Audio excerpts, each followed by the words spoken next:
ஆந்திராவில் 8 பேரை திருமணம் செய்து நகை பணத்துடன் இளம்பெண் தப்பி ஓடியதாக எழுந்துள்ள புகார் அதிர்ச்சியை ஏற்படுத்தியுள்ளது.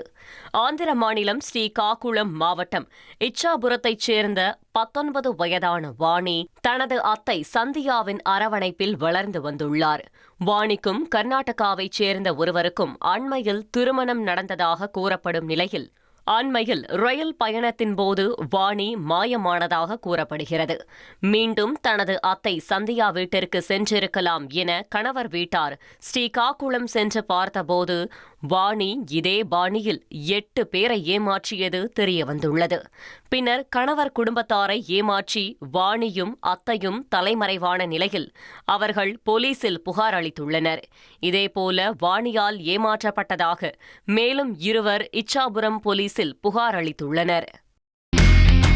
இனி செல்லும் இடமெல்லாம் செய்தி. தந்தி டிவியின் வாட்ஸ்அப் சேனலை ஃபாலோ பண்ணினா செல்லருக்கும் இடமெல்லாம் செய்தி. இதோ QR கோட் இப்பவே ஸ்கேன் பண்ணுங்க, ஃபாலோ பண்ணுங்க.